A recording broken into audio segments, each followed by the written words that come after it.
નમસ્કાર મિત્રો, ભૂપેશ ચેનલમાં આપનું હાર્દિક સ્વાગત છે। મિત્રો, સરકારી નોકરી મળી જાય પછી CCC જે પરીક્ષા આવે છે તે પાસ કરવી દરેક કર્મચારીઓ માટે ફરજિયાત છે। મિત્રો, આ પરીક્ષા પાસ ન હોય તો તમારા ઉચ્ચ પગાર ધોરણ બઢતી અટકી જાય છે। ઘણી બધી યુનિવર્સિટી આ પરીક્ષા લે છે। આજે મિત્રો આપણે GTU માં CCC નું ફોર્મ કેવી રીતે ભરવું, તેમાં કયા ડોક્યુમેન્ટ જોઈશે, કેટલી ફી થશે, તેની સંપૂર્ણ માહિતી આપણે આ વિડીયોમાં જોઈશું। जो चैनल पर पहली बार आया हो तो चैनल ने सब्सक्राइब करो और वीडियो ने लाइक करो। सौप्रथम मित्रों कॉम्प्यूटर अथवा लैपटॉप अथवा मोबाइल कोईपण ब्राउजर ओपन करो।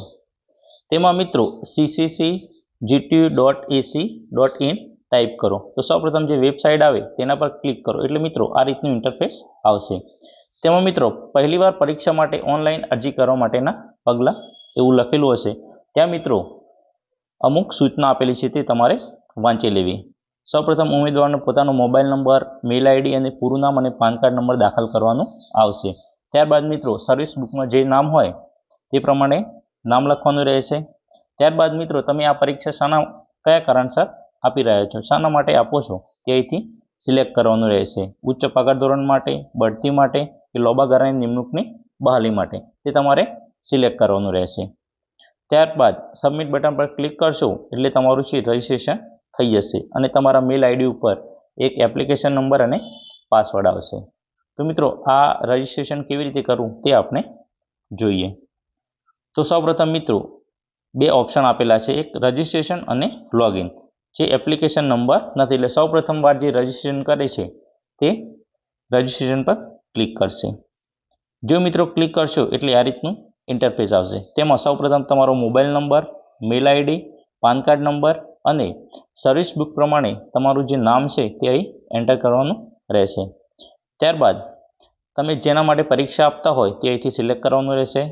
तो आपणे उच्चतर पगार धोरण सिलेक्ट करीशुं। त्यारबाद तेनी जे तारीख छे ते અહીં लखवानी रहेशे अने एना पछी मित्रों बाजुमां जे कैप्चा आपेलो छे ते एंटर करवानो रहेशे।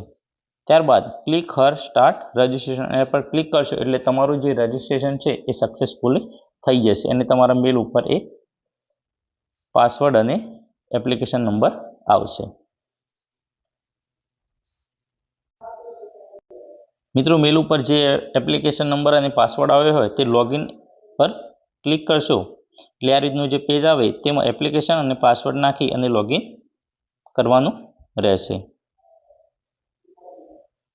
जो मित्रों लॉगिन करशो एटले आ रीतनुं एक पेज ओपन थशे। तेमां सौप्रथम एप्लिकेशन नंबर लखेलो हशे। त्यारबाद एक्जाम टाइप, तो तमारे जो एक्जाम छे ए सौप्रथम आपता होय तो थियरी अने प्रेक्टिकल एटले के बंने आपवानी होय तो बोथ सिलेक्ट करीशुं। त्यारबाद मित्रों नीचे जोशो तो नेम ऑफ डिपार्टमेंट, तो तमारुं जे डिपार्टमेंट के जे विभाग लागू पड़तो होय ते અહીંથી सिलेक्ट करवानुं रहेशे।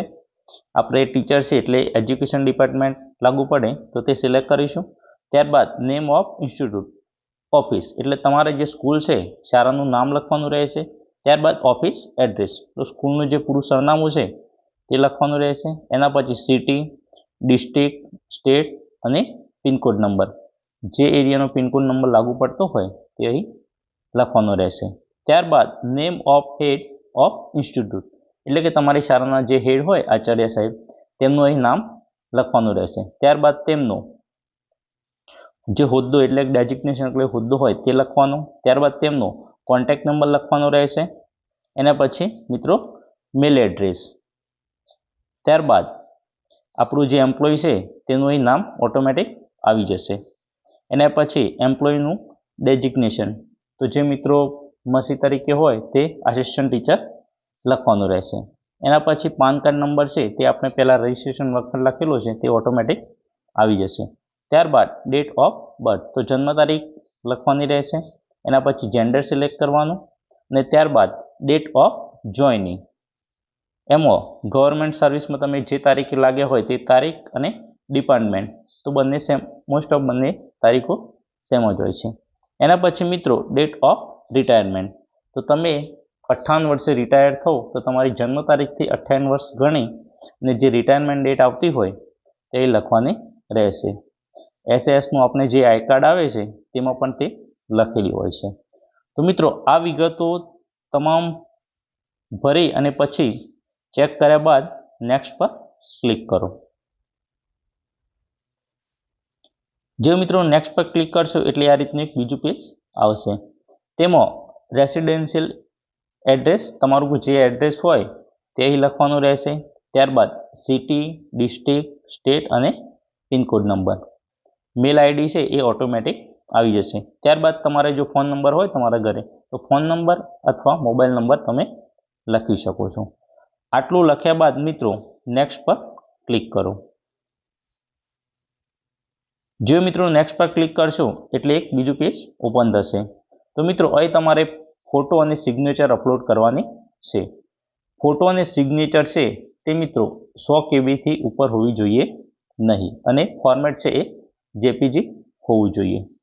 તો અપલોડ ફોટોમાં જઈ અને ચોઈસ ફાઇલ પર ક્લિક કરી અને તમારે જે ફોટો અપલોડ કરવાનો હોય તે અપલોડ કરવાનો રહેશે। ત્યારબાદ અપલોડ સિગ્નેચર, તો મિત્રો એ પણ તમારે ચોઈસ ફાઇલમાં જઈ અને જે તમારી સહી હોય તે અપલોડ કરવાની રહેશે। ત્યારબાદ મિત્રો આ એગ્રી જે બાંયધરી આપેલી છે તેના પર ક્લિક કરી જો મિત્રો ક્લિક કરશો એટલે અહીં એક આવી જશે કે after save and lock user can not edit the application. તમે જે સેવ એન્ડ લોક કરશો તો આ જે એપ્લિકેશન છે એમાં તમે કંઈ સુધારા વધારા કરી શકશો નહીં। તો તમારે સૌપ્રથમ જે આખી માહિતી હોય તે ચેક કરી લેવી, ત્યારબાદ સેવ એન્ડ લોક પર ક્લિક કરવું। તો આપણે સેવ એન્ડ લોક પર ક્લિક કરીશું। તો મિત્રો અહીં ઓકે આપી જો મિત્રો ઓકે આપશો એટલે આ રીતનું જે તમારું છે એ લોક થઈ જશે। ત્યારબાદ મિત્રો બીજું સ્ટેપ છે પે ફી। તો તમારે જે છે રજિસ્ટ્રેશન સક્સેસફુલ થયા બાદ ફી જે ભરવાની છે તે ફી ભરવાની રહેશે। પે ફી પર ક્લિક કરીશું એટલે મિત્રો આ રીતની તમારું નામ અને તમારી જે પર્સનલ ડિટેલ છે તે આવી જશે અને અમાઉન્ટ આવશે। તો મિત્રો બંને પ્રેક્ટિકલ અને થિયરીની પરીક્ષા આપતા હોય તો 200 રૂપિયા જે ફી છે તે આપવાની રહેશે। ક્લિક કર્યા બાદ પે નાઉ કરશું એટલે તમે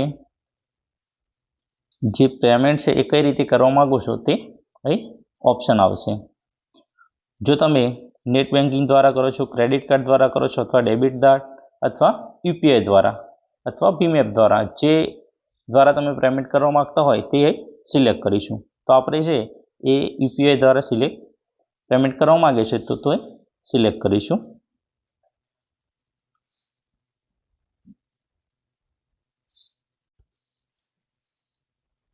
જો મિત્રો તમે યુપીઆઈથી પેમેન્ટ કરશો એટલે આ રીતનું જે પેમેન્ટ છે તે સક્સેસફુલીનો મેસેજ આવી જશે। ત્યારબાદ મિત્રો બેક ટુ એપ્લિકેશનમાં જવાનું રહેશે અને સીધા તમારું જે ફોર્મ છે તે મિત્રો ડાઉનલોડ થઈ જશે।